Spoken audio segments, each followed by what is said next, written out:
உலகம் முழுவதும் உள்ள சன்லைஃப் தொலைக்காட்சி நேயர்களே, உங்கள் அனைவருக்கும் வணக்கம். இது நாட்டு மருத்துவம், நலம் தரும் மருத்துவம், எல்லோருக்கும் ஏற்ற பக்க விளைவுகள் இல்லாத பாதுகாப்பான பண செலவுகள் இல்லாத மருத்துவம். எளிய மருத்துவ குறிப்புகளை ஒவ்வொன்றாக இந்த நிகழ்ச்சியிலே நாம் பார்த்து பழகி பயன்பெற்று வருகின்றோம். இன்று சிலவற்றை நாம் தெரிந்து கொள்வோம். காய்ச்சல், அதாவது ஃபீவர் என்று ஆங்கிலத்திலே சொல்லக்கூடிய ஜுரம் என்று கூட அதை வடமொழியிலே சொல்லுவார்கள். உடல் காய்ச்சல் காணுவது, உடல் சூடாக காணுவது. இந்த காய்ச்சல் என்பது தனி ஒரு நோய் இல்லை என்பதை நாம் தெரிந்து கொள்ளுதல் வேண்டும். ஃபீவர் என்று சொல்லுகின்ற போது அந்த ஃபீவருக்கு காரணமாக இன்னொரு நோய் உடலிலே இருக்கும். வேறு ஒரு நோயோட வெளிப்பாடு தான் காய்ச்சல் என்பதை நம் மறத்தல் ஆகாது. ஏதேனும் சீழ்பிடித்து இருத்தல், ஏதேனும் புண்ணிருத்தல், ஏதேனும் சிக்கல், கிருமிகளினாலே ஏற்படுகின்ற தொற்று, இவை இருக்கின்ற பொழுது சாதாரணமாக காய்ச்சல் காணுவது என்பது இயற்கையாக இருக்கின்றது.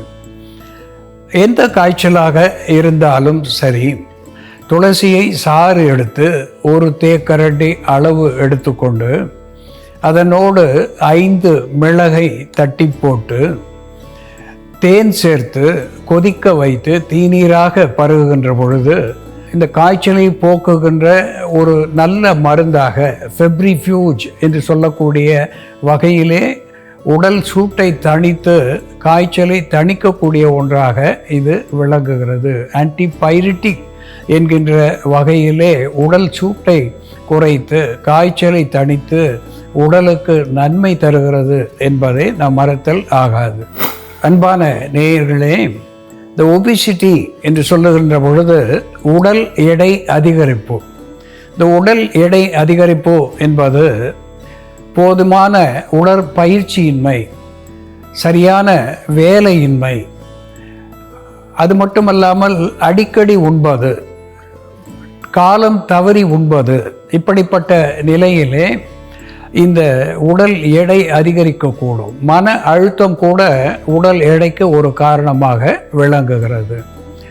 எந்த வகையிலே உடல் எடை கூடி இந்த ஒபிசிட்டி என்கின்ற நிலை ஏற்பட்டாலும் ஓமம், அஜ்வைன் என்று சொல்லக்கூடிய நாம் சமையலுக்கு பயன்படுத்துகின்ற ஓமம், கருஞ்சீரகம், நைஜெல்லா செட்டிவா என்று சொல்லுகின்ற கரும் சீரகம், மஞ்சள், குர்குமின் லாங்கா என்று சொல்லுகின்ற மஞ்சள், ஓமம், கரும் சீரகம், இந்த மூன்றினுடைய சூரணத்தை சம அளவு கலந்து வைத்துக்கொண்டு காலையில் ஒரு தேக்கரண்டி, மாலையில் ஒரு தேக்கரண்டி நீரில் இட்டு கொதிக்க வைத்தோ அல்லது தேன் கலந்தோ உள்ளுக்கு சாப்பிட்டு வருகின்ற நிலையிலே உடலிலே இருக்கின்ற தேவையற்ற கொழுப்பு சத்துவத்தை கரைத்து வெளித்தள்ளுகிறது.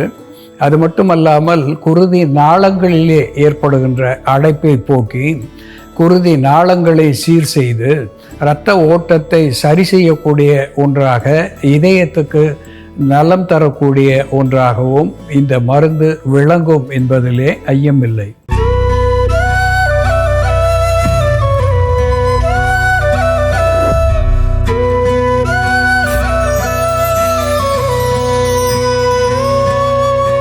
அன்பான நேயர்களே, லாரல்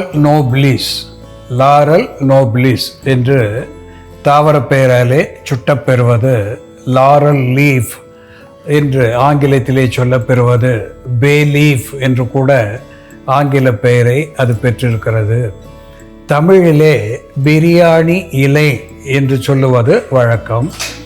ஆனால் பெரும்பாலும் வளைகுடா இலை என்றுதான் இதை சொல்லுகிறார்கள். மெடிட்டரேனியன் லீஃப் என்று கூட ஆங்கிலத்திலே இதற்கு பெயர். இந்த பே லீஃப் என்று சொல்லுகின்ற இலை இதய நாளங்களுக்கு ஒரு ஆரோக்கியத்தை தரக்கூடிய ஒன்றாக விளங்குகிறது.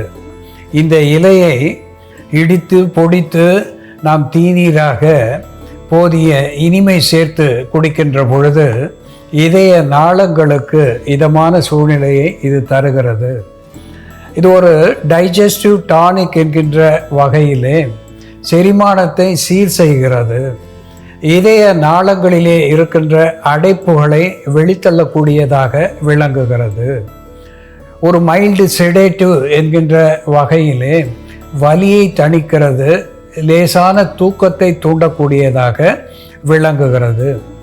காய்ச்சல் சளியை போக்குகின்ற ஒரு anti bacterial, anti fungal, anti microbial என்கின்ற மருத்துவ குணத்தை பெற்று சளியை தணிக்கிறது, இருமலை கட்டுப்படுத்துகிறது, இதயத்துக்கு பலம் தருகிறது, வாய் துர்நாற்றம் என்கின்ற பேட் ஓடர் என்கின்ற வாய் துர்நாற்றத்தை போக்குகிறது, வயிற்று குறைகளை நீக்குகிறது, சிறுநீரக தாரையிலே ஏற்படுகின்ற சிக்கல்கள் எரிச்சல்களை போக்குகிறது. அதோடு கூட இது குருதியை சுத்திகரிக்கக்கூடிய ஒன்றாக விளங்குகிறது, தூக்கத்தை தூண்டுவதாக திகழ்கிறது. இந்த பே லீஃப் என்று சொல்லக்கூடிய இலை எப்படி மருந்தாகிறது என்று செயல்முறையிலே பார்ப்போம், வாருங்கள். நேயர்களே, நாம உணவா பயன்படுத்தும் பே லீஃப்னு சொல்லக்கூடிய பிரிஞ்சி இலையோட மருத்துவ குணங்கள் என்ன, பிரிஞ்சி இலை எதற்கெல்லாம் எப்படி மருந்தா பயன்படுத்துறதுன்னு பார்க்கலாம். முதல்ல நாம பிரிஞ்சி இலையை பயன்படுத்தி தலைவலி, வயிற்று வலி, தூக்கமின்மை போன்ற பிரச்சனைகளை சரி செய்யக்கூடிய ஒரு மருந்து, சோர்வை போக்கி புத்துணர்ச்சி தரக்கூடிய ஒரு பானம் எப்படி தயார் பண்றதுன்னு பார்க்கலாம். இதற்கு தேவையான பொருட்கள்: பிரிஞ்சி இலை 2, ஜாதிக்காய், இஞ்சி, தேன். பாத்திரத்தில் கொஞ்சம் நீர் விட்டு நம்ம இஞ்சி தோல் சீவிட்டு பொடியை நறுக்கி வச்சிருக்கோம். இஞ்சி கொஞ்சமாக சேர்த்துக்கலாம்.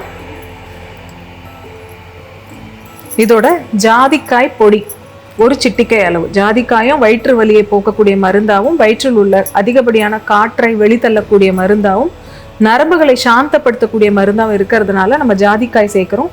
ஜாதிக்காய் ஒரு வலி நிவாரணியாகவும் செயல்படும். ஜாதிக்காய் 2 சிட்டிகை மட்டும் சேர்க்கலாம். அதிகமாக சேர்த்தோம்னா குமட்டலை ஏற்படுத்தும். அதே போல் பிரிஞ்சி இலை, நமக்கு நார்மலாக சமையலுக்கு பயன்படுத்துகிற இந்த காய்ந்த நிலையில் இருக்கக்கூடிய இலைகளையும் நம்ம எடுத்துக்கலாம்.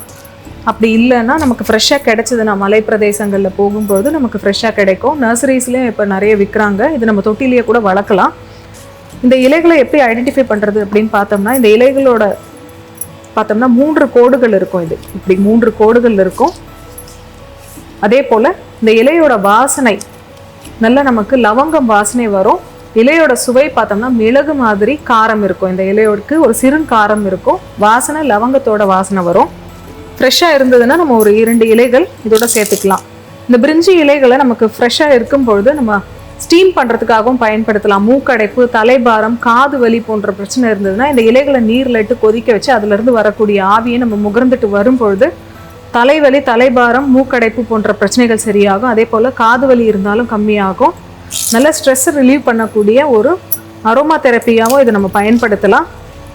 இப்போ இந்த இலைகளை இந்த இஞ்சியோட சேர்த்து கொதிக்க வச்சிடலாம். ஜாதிக்காய், இஞ்சி, பிரிஞ்சி இலை இவை 3 சேர்த்து நல்லா கொதிக்க வச்சுட்டு இதோட தேன் சேர்த்து நம்ம குடிச்சிட்டு வரும் பொழுது இது உடலுக்கு புத்துணர்ச்சி தரக்கூடிய ஒரு மருந்தாக இருக்கும். தலைவலி இருந்ததுன்னா கம்மியாகும். நல்ல நர்வ்ஸை ரிலாக்ஸ் பண்ணக்கூடிய ஒரு ஏஜெண்ட்டாக இருக்கும். ஸ்ட்ரெஸ்ஃபுல்லாக இருக்கும் பொழுது கூட நம்ம இதை எடுத்துக்கிட்டோம்னா இது நல்லா அந்த ஸ்ட்ரெஸ்ஸை கம்மி பண்ணக்கூடிய மருந்தாகவும், மனசுக்கு இதமான ஒரு வாசனையை தரக்கூடிய மருந்தாகவும் இருக்கும்.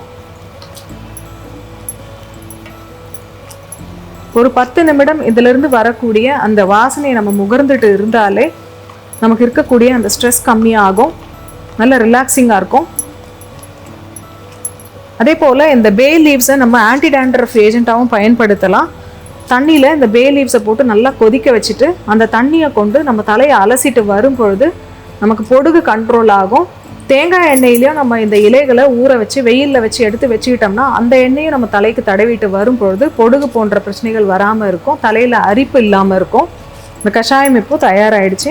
இந்த பே லீவ்ஸை நம்ம இது ஒரு ஆன்டி ஃபங்கல் ஏஜென்ட்டாகவும் ஆன்டி வைரல் ஏஜென்ட்டாகவும் இருக்கிறதுனால இதை அரைச்சிட்டு நம்ம மருக்களுக்கு மேல் பூச்சு மருந்தாக பயன்படுத்தலாம். ஒரு லேசான இரிட்டண்ட்டாக செயல்பட்டு அந்த மருக்களை காய வச்சு கொஞ்ச நாள் அந்த மருக்கள் கொட்டிடும். அதே போல் ஒரு சிலருக்கு பார்த்தோம்னா கையிலலாம் கூட நிறைய அங்கங்கே மருக்கள் இருக்கும். அந்த மருக்கள் ஸ்ப்ரெட் ஆகிட்டே வரும். அந்த மாதிரி இருக்கக்கூடிய வாட்ஸ்க்கு, வைரல் வாட்ஸ்க்கு கூட நம்ம இதை எக்ஸ்டர்னலாக பயன்படுத்தலாம். இதை அரைச்சி பூசிட்டு வரும் பொழுது அந்த மருக்கள் பரவாமல் இருக்கும். காஞ்சி கொஞ்ச நாளில் கொட்டிடும். இந்த டீ இப்போ தயாராகிடுச்சு. இதை வடிகட்டிடலாம்.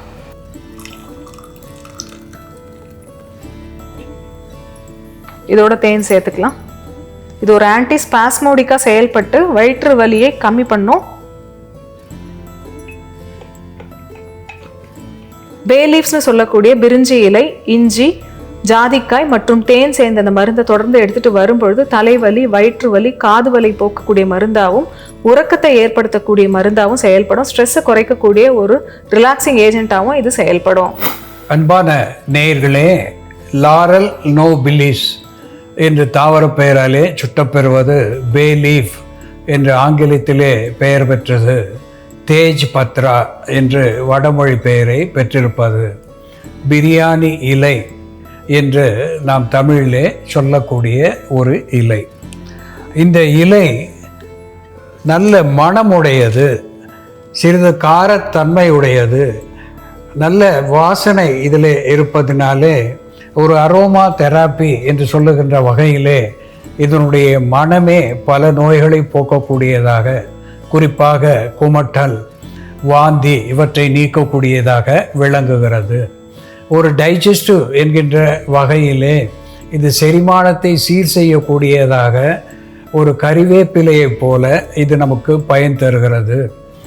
இதை அன்றாடம் தீநீராக பருகுகின்ற பொழுது ஒரு இரிட்டபிள் பவல் சிண்ட்ரம் என்று ஆங்கிலத்திலே சொல்லக்கூடிய IBS என்று சொல்லக்கூடிய அடிக்கடி மலம் கழிக்க வேண்டும் என்கின்ற உணர்வு, அதை நீக்குகின்ற ஒரு நல்மருந்தாக இது விளங்குகிறது. இது ஒரு ஆன்டிபாக்டீரியல், ஆன்டிஃபங்கல், ஆன்டிமைக்ரோபியல் என்கின்ற மருத்துவ குணத்தை பெற்றிருப்பதனாலே ஒரு ஆன்டி லைஸ் என்று சொல்லுகின்ற பேனுக்கு எதிரான ஒரு மருந்தாக இது பயன் தருகிறது. இந்த பே லீஃப் இலையை விழுதாக்கி தலைக்கு சிறிது நேரம் தடவி வைத்திருந்து ஒரு அரை மணி நேரத்துக்கு பிறகு நாம் குளித்து விடுவதனாலே நாளடைவிலே தலையிலே இருக்கின்ற லைஸ் என்கின்ற பேன், டேண்ட்ரஃப் என்கின்ற பொடுகு இவற்றிலே இருந்து விடுதலை கிடைத்து தலைமுடி ஆரோக்கியம் பெறுகிறது. இதய நாளங்களிலே ஏற்படுகின்ற இரத்த அடைப்புகளை போக்கக்கூடிய ஒன்றாக இது விளங்குகிறது. இது ஒரு ஐபுப்ரூஃபென் என்று ஆங்கிலத்திலே சொல்லப்பெறுகின்ற வலி நிவாரணி மாத்திரைக்கு இணையாக பயன் தரக்கூடிய ஒன்று. உள்ளுக்கு பயன்படுத்துகின்ற பொழுது வயிற்று வலி, தலைவலி இவற்றை போக்குகிறது. மேலே இதனுடைய விழுதை பூசி வைக்கின்ற நிலையிலே அடிப்பட்ட காயங்கள், மூட்டு வலி, இந்த கவுட் என்று சொல்லுகின்ற நரித்தலை வாதம் இவற்றையெல்லாம் போக்குகின்ற ஒன்றாக விளங்குகிறது. இதை அடிக்கடி நாம் இரவு நேரத்திலே பருகிவிட்டு படுப்பதனாலே லேசான தூக்கத்தை வரவழைக்கக்கூடிய ஒன்றாக திகழ்கிறது. இந்த பே லீஃப் என்கின்ற பிரியாணி இலையோடு மிரிஸ்டிகா ஃப்ராக்ரன்ஸ் என்று தாவர பெயராலே சுட்டப்பெறுவது ஜாதிக்காய். ஜாதிக்காய் ஒத்த மருத்துவ குணத்தை பெற்று இதய நாளங்களிலே இருக்கின்ற அடைப்பை போக்குகிறது. கல்லீரல், மண்ணீரல், பித்தப்பை இவற்றை சரி செய்யக்கூடிய ஒரு மருந்தாக விளங்குகிறது. அதுவும் மனம் தரக்கூடிய, உணவுக்கு மனத்தோடு நல்ல மருத்துவ குணம் தரக்கூடிய ஒன்றாக விளங்குகிறது. இதனோடு ஜிஞ்சிபர் அஃபிஷினேல் என்று சொல்லுகின்ற இஞ்சி ஒரு அற்புதமான anti inflammatory, analgesic, anti accident என்கின்ற மருத்துவ குணத்தை பெற்றிருக்கிறது. குருதியை நீர்மைப்படுத்தக்கூடிய ஒன்றாக இது இருந்து இதய நாளங்களிலே இருக்கின்ற அடைப்புகளை போக்கக்கூடியதாக விளங்குகிறது. ஒரு அப்பிடைசர் என்கின்ற வகையிலே இது பசியை தூண்டக்கூடிய ஒன்றாக விளங்குகிறது. அதனோடு கூட பித்த உபரியை இது தடுக்கக்கூடியதாகவும், இது எச்சிலை, சியலகோக் என்கின்ற வகையிலே எச்சிலை அதிகமாக உமி நீரை சுரக்கக்கூடிய ஒன்றாக இஞ்சி விளங்குகிறது. நெஞ்சக சளியை கரைக்கக்கூடியதாகவும் திகழ்கிறது.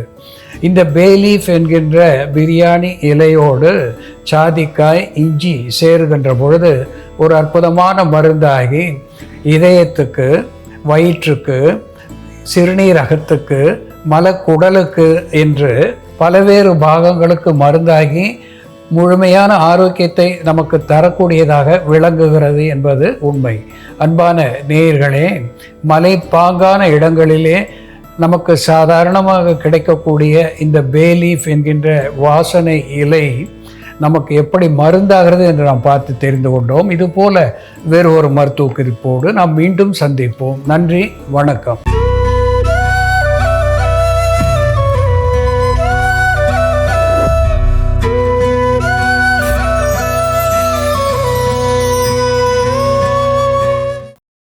இன்னும் பல வீடியோக்களை காண சன்லைஃப் சேனலை சப்ஸ்கிரைப் பண்ணுங்க.